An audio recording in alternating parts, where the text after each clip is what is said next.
Hi there, my name's Steve, and you are tuned into and listening to the Go Football podcast.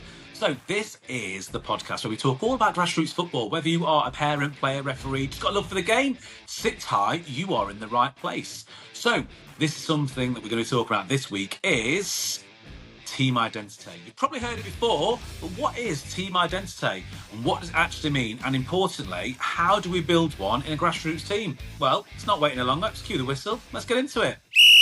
Oh, massive welcome back as always. So thanks for tuning back into the Go Football podcast.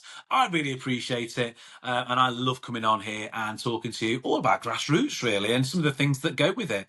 So, look, I had one come in. By the way, thanks very much for listening to the previous episodes. They've gone really, really well. I'm really happy with some of those as well. But today we are going to be talking about team identity.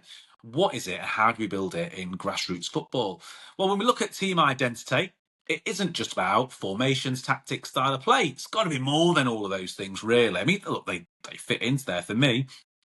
But often I always think of a team identity as something else or something slightly different to that. And I notice this in different teams. Even if you watch professional football, you'll notice this in different ones as well.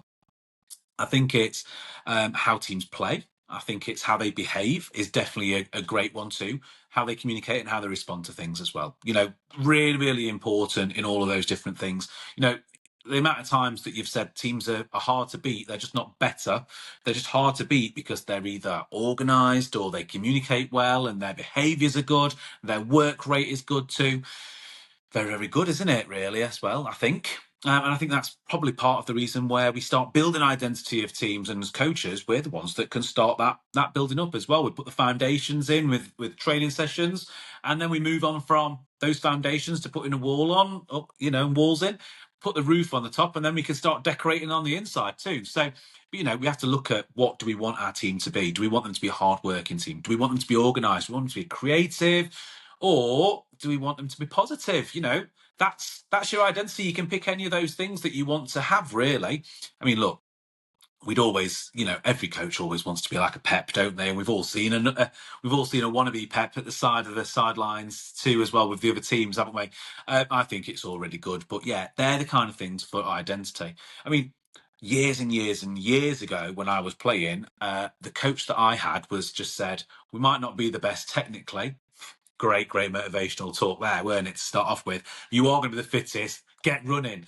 And honestly, he made us probably the fittest I've ever been as well, was what was back then as well. But yeah, maybe not actually. I think I might have been fitter another time. I'm just talking to myself now. Thanks for listening. But I think that his kind of identity of the team is no one is going to outrun us. No one is going to outrun us. No one is going to be physically fitter. There isn't a team that's going to be physically fitter. And do you know what? The message went round as well. We were really physically fit as a team. Like, we all had great stamina. Like, our engines were just able to just go. Like, if we'd have had a cup final 90 minutes and he'd have made no subs, we'd have all been fine, and it wouldn't have made any difference. It wouldn't have made any difference that last 30 minutes. Wouldn't have made a change to us. So yeah, we were really, really fit, and that was our identity as a team, really. Back all those years, probably when they were able to, just get us going. Probably a little bit different now, and obviously the game's a complete different game. But I think if you are going to build an identity for your grassroots team, and it's fine to do at every age group, although there's some things to maybe have to consider on the way, is make sure there's a bit of clarity there as well, that we're confident as well, and it's also consistent. We can't be a great counter-attacking team one day and then great defending team the next, or a really fit team one week and then a team that always likes to sit in a low block and play on the break. You can't do all of those as an identity. I mean, obviously you can play them all and you can learn to do all those different things, but really you need to have a bit of that. And that way you can make sure that your players know what's expected, how to play and how to react. So if we're a team that is high energy, we're a high energy team, then we know, sorry, if you're just listening, that's me just clapping my hands, by the way. You know how teams can react as well without identity. Sometimes we get a bit confused, can't we? If we're changing formation, shape, the way that we play, we're playing on a break, we're not playing on a break, we're playing block, we're playing 3 in the middle, we're playing 5 in the middle, we're playing 1 up front, 2 up front, we're playing 3 at the back, 4 at the back. It can you can confuse players quite a lot, really, and different players doing different things and having different ideas of what's going on is one of those things. I think if we can get into a lot of players and be consistent of, look, we're going to try and win the ball, or we're possession based, we're going to look to tire the teams out, we're going to look for that, and all our practices replicate that we're going to be doing, then that's absolutely great. Like I say, everything starts with the coach, about their identity of what they want to bring to that team. Now, identity of a team, can it change? Absolutely. Get new players come in, and in a few months a lot of teams are going to be getting a few new players in. Yeah, teams are going to change. It's all going to be different, isn't it? All of a sudden, your three fast players have gone, and we've got four players that are just really strong or fit, or just got something different about them. Maybe we end up with a team where we've got more defensively minded players at 11 aside, and maybe it's going to suit us more to play on a break. Whereas maybe before we were just high press because we've got the energy in the team as well. But I do think it reflects the coach and what the coach believes that their team should be doing. And sometimes coaches need to look around and just go, this is the players that are here. These are the ones that I've got. Because remember, it's grassroots as well. We're not buying players, are we? No one's got a spare 100 grand a week to start spending on some under nines or anything like that. So, the players that are there, what's our strengths and what identity can we get out of there as well? I always think that, you can prioritize a number of different things with your identity. Effort, team works hard, passing, teams that can keep the ball really well and don't give the chances to the other team as well. And then, like I've just said, energy as well, like teams that are able to just press and press and press and give the other team no time on the ball at all. Every time I've got the ball, bam, player there. Sorry if you're listening. I don't know why it is. I'm going to stop doing that. Keep clapping my hands. But also, I think for some coaches, it's what they believe in. And because I think if coaches can believe in it and they believe what their identity of the team's going to be, it's much easier to pass that motivation on to people when you believe it yourself. If you've ever, I don't know, everyone's supported a team where we've had a bad manager in there, and I'm not talking grassroots, I'm talking professional game. We've all had a manager that we've just not believed in their ways or their styles. I mean, dare I say, Man United, from Carrick coming in and making all those changes and changing the identity of the team to the team before that played one formation that didn't really win any games and wasn't so great and was perceived pretty bad.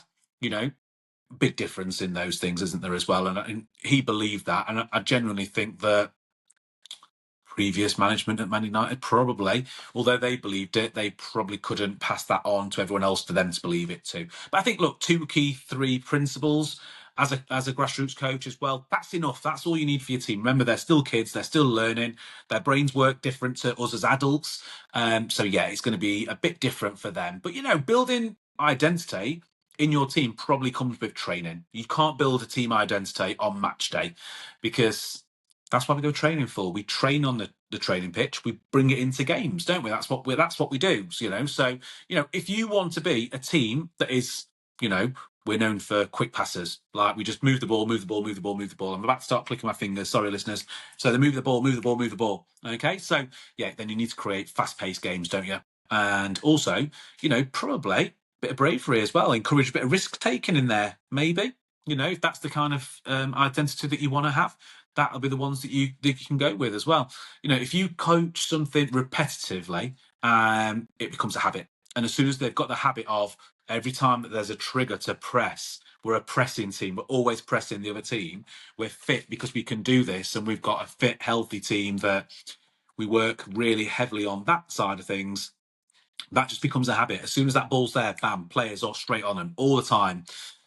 That's how we create an identity for a team. Maybe there's other different things. I think that there is got to be a bit of flexibility in there as well. Like, if we look at the consistency of the same kind of training sessions, pressing maybe, defending maybe, passing, moving, space, tire teams out, those kind of things, there's still got to be a little bit of a balance, I suppose, hasn't there, as well? Because what we don't want to do is we don't want to force players into a system that doesn't really suit them. But at the same time, as coaches, we should be able to look around, identify which identity we want to have for that team that season. And look, grassroots teams change around so much. For anyone that's got to 11 aside and they're maybe a 60 under 16s or something like that, you look around, maybe got 4 or 5 players that were there a few seasons ago, and it's really, really common for that. But I think that sometimes we can adapt our identity, can't we? We can adapt that into our teams by the players, by using their strengths for it as well. And also, stage of their development, a lot of coaches are always talking about, like, I want to develop players, I want to develop players, I want to develop players. Well, we can't really put an identity of team on for a team if we're looking at the wrong sort of like segment of their development. I think that's really what's got to be important. But I think, how can we also develop some identity in some other ways? Well, look, like I say, we're not trying to turn our teams into absolute pros. But what we are trying to do is look at giving them a bit more clarity. So again, when we're trying to build a team identity, that's got to reflect whatever we're doing in our training sessions. So if we're looking at training sessions again, what do we want to get out of them? So if we're going to be a fit team, we probably need to have fitness in our training sessions. But then again, what do we lose from that? So yeah, we might get a really, really fit team, and we might have a really, really fit team, but what are we losing at the same time? Well, we're losing touch of the ball. We could be a team that is very defensive. That's great, but then going back forwards and counter-attacking, are we going to be great at that if we're spending all our time working on, because we want to be a strong defensive team? Again, all the changes that we make and everything that we put in at the start of all those training sessions is something that we're going to take onto the pitch. Then we can use our identity. And like I said, we don't want to be able to push all of the players into systems that don't really work for them. You can still have a team identity, but change formation and change tactics for a lot of things. For example, again, if you want to be a team that's pressing and you want to be on the front foot and you want to be putting teams under lots and lots of pressure all of the time, that's fine. But just expect that when you haven't got the ball, or expect this, your team's going to get tired quickly, so we're probably going to make more subs. What we also maybe just need to think of is, how can we save our energy when we're doing that? So when we look at it, we might think, again, pressing. We're a pressing team. We're going forwards. We're an attacking team, so we're going to go and attack the ball. Yeah, we might think that. But if we're going to get tired really, really quick, then we need to think of some options of, like, when we have got the ball, could we also turn into a team that maybe is possession-based? And most teams love the possession base. Keep ball, keep ball, keep ball. Because when you've got the ball, no one else can go and get that. You're hoping, especially, you can also change your team identity, I suppose, for a number of other reasons. Maybe not just the players, but also, like I said, their development and where they are. When they start growing, and obviously children do grow eventually, as long as we keep feeding them and watering them, then they'll adapt, they'll change. All of the players that were maybe late developers maybe change, and you go, well, all of a sudden we've gone from a team that was really fast. Now we've instilled that speed in the team, and we've got the fitness in the team, but now all of a sudden these kids are like brutes. They've doubled in size in the last over between end of season in May and going back to games in September, absolutely huge. So now we're going to be a physical team, and sometimes you can get that, or you can go and have practice games with that. You can go and try and play against a team that's a year up, that's a strong physical team. See how your team copes against those, especially in the pre-seasons. We can try all of those things and see if that identity is going to fit our players and if it's going to not fit their players. I always think with coaching, and also when you are trying to find the right identity for the team, it's going to matter on a number of things. One is what you coach and how you can coach it. So everyone wants to play this tippy-tappy out the back, don't they? Look, I don't think it's that bad playing out from the back. But was that a thing years ago? No, we keeper, go long, okay? And we still get some keepers that are going long now. But if our identity is that we're going to play out from the back, what do we need to do in our training sessions? Well, we're going to need to do that over and over and over. And where are we going to have to practice the most is going to be in possession under pressure. So we're going to need some teams that are going to come and press us, aren't we? And maybe pick some teams that you can see, is that identity playing out from the back, or are we just going to play long? Maybe you got fast players that you want to play in behind, and that is the right option. And that is maybe your identity is, we're a long ball team, and some teams do have that. Now, does that help their development of players? Not always. In practice, it's probably one of the worst ways of developing, isn't it? Just playing long all the time, because you're just hoping that you've got a faster player than they've got, a faster striker than they've got a defender, which is not great for development. And sometimes it's going to be 50-50 all the time. But we've all seen a dodgy linesman too, haven't we? But I do think that, what we need to make sure with the identity of our teams, if we are wanting to have an identity and build it, is make sure that there's absolute clarity, make sure there's absolute consistency all the way through as well. And, that if we are creating an environment that players can understand in, because the amount of times where I've coached something and the players have maybe not understood, and I've had to go back in and think, Steve, you're saying it wrong, or you're doing something that they're not understanding you, it's you. Sometimes I need to go back and just be like, I'm not being clear enough with them, or I'm not giving enough demos out, or I need to demonstrate this in a different way. And then we can give them a real understanding of what the identity of the team is going to be. But make sure that they're all on board with it, because teams that play with a real identity can play with real confidence. And confident teams, always, they're more resilient and they play better against better teams. So look, that's going to be the end of the podcast this week. It's a nice quick one for us, but also let us know what your team identity is as well. And how you got that team identity. You can drop that on all the socials as well. So, you can email in at gofootballpod@gmail.com. You can get us on YouTube. You can get us on Spotify, Amazon Music. But you can also contact us on all the socials as well. So Facebook, Instagram, TikTok. You can get us on Twitter and also Threads. That's the one. You can get us on all of those too. So, let us know about your team identity, where you got your team identity from, and what was the reason why you went with that identity for the team that you've got, or alternatively, why you had to change your team's identity. Was there a reason why you went from being a fast counter-attacking team to possession-based team, where you wanted to build up players keeping the ball more and moving the ball quickly and going for a little tap-in? Or did you just rely on a striker just playing through balls all of the time, just out wide, and that was our identity? Let us know in the comments. Let us know via email. Until next time, I've been Steve, and you've been listening to the Go Football Podcast.